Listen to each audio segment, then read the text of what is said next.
کہیں پر کمرے نہیں ہیں، کہیں پر جانور باندھے ہوئے ہیں، اس میں بہتری لانے کی ضرورت ہے۔ پرائمری ٹیچر کی تنخواہ معقول ہونی چاہیے کہ وہ فخر کے ساتھ اسکول جا کر پڑھائے، کیونکہ اس کو جو معاوضہ ملتا ہے وہ انتہائی شرمناک ہے۔ اب تو یونیورسٹی کے اساتذہ کی تنخواہ موٹر وے کے پولیس انسپیکٹر سے کم ہے۔ ایک نیا لیکچرر اگر بھرتی ہوتا ہے یونیورسٹی میں، اس کی تنخواہ موٹر وے پولیس کے ایک سب انسپیکٹر سے کم ہے۔ جس ملک میں یہ حال ہوگا وہاں تعلیم کی طرف کون آئے گا؟ تعلیمی اداروں میں جو سربراہ ہیں میرٹ پر تعینات کی جائیں، پرنسپل، وائس چانسلر۔ ریسرچ کا کام تعلیمی اداروں میں نہ ہونے کے برابر ہے۔ ہماری یونیورسٹیاں اس وقت صرف بے روزگاروں کو ڈگریاں دے رہی ہیں، ان میں سے کوئی ایسے بندے نہیں ہیں کہ وہ ہنر مند بنائیں اور تاکہ وہ اپنا روزگار کما سکیں۔ تعلیم culture, primary school, middle school, high school, colleges, ان میں انتہائی اصلاح کی ضرورت ہے۔ اور اگر حکومت، ہم تو اب تک فیصلہ ہی نہیں کر سکے کہ ہمارے ہاں 9ویں 10ویں کا علیحدہ علیحدہ امتحان ہونا ہے یا اکٹھا ہونا ہے، 11ویں 12ویں کا علیحدہ ہونا ہے یا اکٹھا ہونا ہے۔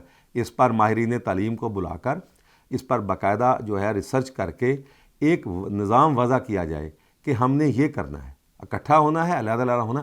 ہر دوسرے سال یہ تبدیل کر دیا جاتا ہے۔ پنجاب ایگزامینیشن کمیشن بنایا گیا تھا، اس کی کارکردگی سب کے سامنے ہے۔ بڑا پیسہ لگایا گیا، بڑی تنخواہوں پہ وہاں پر لوگ رکھے گئے اور کارکردگی زیرو۔ اس کی اصلاح کی جائے۔ اگر تو وہ اس کو رکھنا ہے تو صحیح انداز سے کام کرے، نہیں تو اس کو بند کیا جائے، پہلے کی طرح نظام چلایا جائے۔ ہسپتالوں کی حالت بری ہے۔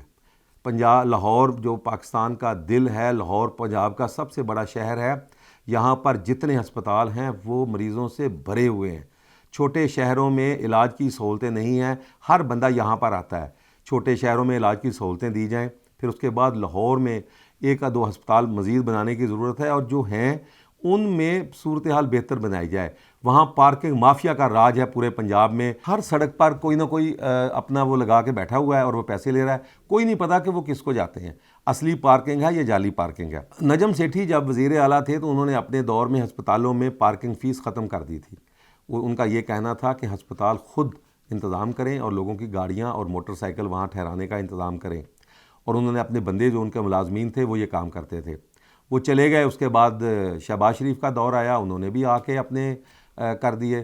نئی حکومت آئی ہے، انہوں نے بھی آ کے اپنا، تو اب وہاں پر ہسپتالوں میں غریب مریض کے لواحقین جاتے ہیں، وہ ہسپتال میں جتنے چکر لگائیں ان کو پرچی لینی پڑتی ہے، پھر اس کے بعد پرچی پہ جو لکھی ہوئی رقم ہے اس سے زیادہ ان کو ادا کرنے پڑتے ہیں۔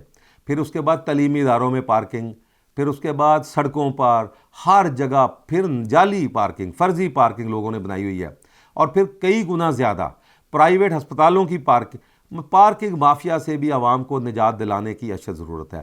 صحت کے معاملات بہتر بنانے کے ساتھ ساتھ یہ بھی حکومت کام کرے۔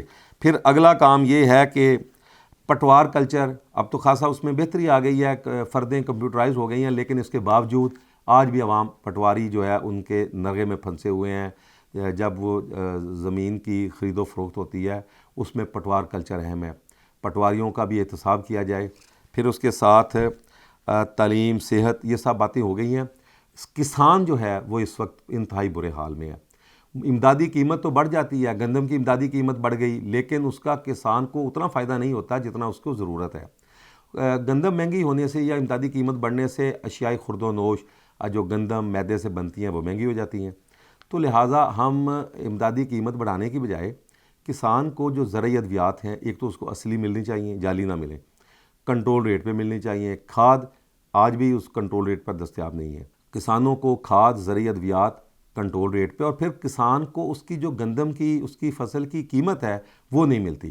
وہ قیمت جو ہے وہ مڈل مین کما جاتا ہے۔ آپ کی جو ڈسٹرکٹ فوڈ کنٹرولر ہیں وہ بیٹھے اپنے پیسے لیتے ہیں، وہ بھی اس میں مڈل مین کے ساتھ مل کر پیسے کماتے ہیں۔ ڈپٹی کمشنر کا نظام، کبھی آپ نے ڈی سی او بنا دیا، کبھی آپ نے ڈپٹی کمشنر بنا دیا، اس میں بہت بہتری لانے کی ضرورت ہے۔ ان کے جو ایکڑوں میں گھر ہیں ان کو کم کرنا چاہیے، ان کو پاس جو گاڑیاں ہیں، ان کے پاس جو فنڈز ہیں، ان کا آڈٹ کروایا جائے۔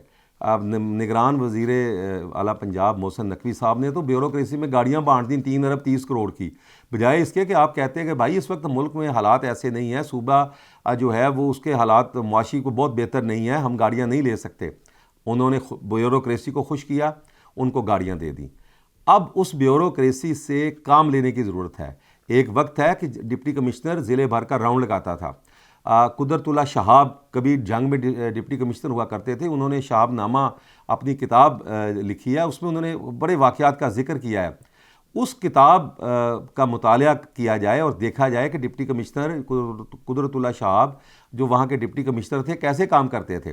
ڈپٹی کمشنر سے ضلع میں تمام ہونے والے کاموں کا حساب لیا جائے، اس سے پوچھا جائے، اس کو سزا اور جزا کا عمل متعین کیا جائے۔ اگر وہ اچھا کام کرتا ہے اس کو بالکل اس کو جزا ملنی چاہیے، اگر وہ اچھا کام نہیں کرتا تو پھر سزا متعین کی جائے۔ کروڑوں روپے ہمارے غریب عوام کے خون پسینے کی کمائی کے جو ٹیکس سے وہ چلتے ہیں، ان کو پیسہ ملتا ہے، ان سے باز پرس کی جائے۔ یہ چیزیں ہیں جو اگر مریم نواز صاحبہ اگر ان چیزوں پر بیوروکریسی میں خصوصی طور پر پولیس، ڈسٹرکٹ مینجمنٹ گروپ، پھر اس کے بعد جو دیگر پٹوار خانہ، تعلیم، صحت، ان پر اگر وہ بہتری کی کوشش کریں گی، میڈیا کے لوگوں سے ملاقاتیں کریں، ہم آپ کو بتائیں گے کہ کیا ہوتا ہے، اصلاح کیسے ہو سکتی ہے، کہاں پہ خامی ہے، کہاں پہ خوبی ہے۔ صرف من پسند افراد کو تعینات نہ کیا جائے۔ من پسند افراد جو ہے وہ کوئی آپ کے لیے جو شاہ سے زیادہ شاہ کے وفادار بنیں گے، اس کا بظاہر آپ کو فائدہ نہیں ہوگا۔ مانے نہ مانے آپ کو یہ اختیار ہے، ہم نیک و بد حضور کو سمجھائے دیتے ہیں۔ اسی کے ساتھ اجازت دیجیے، اللہ حافظ۔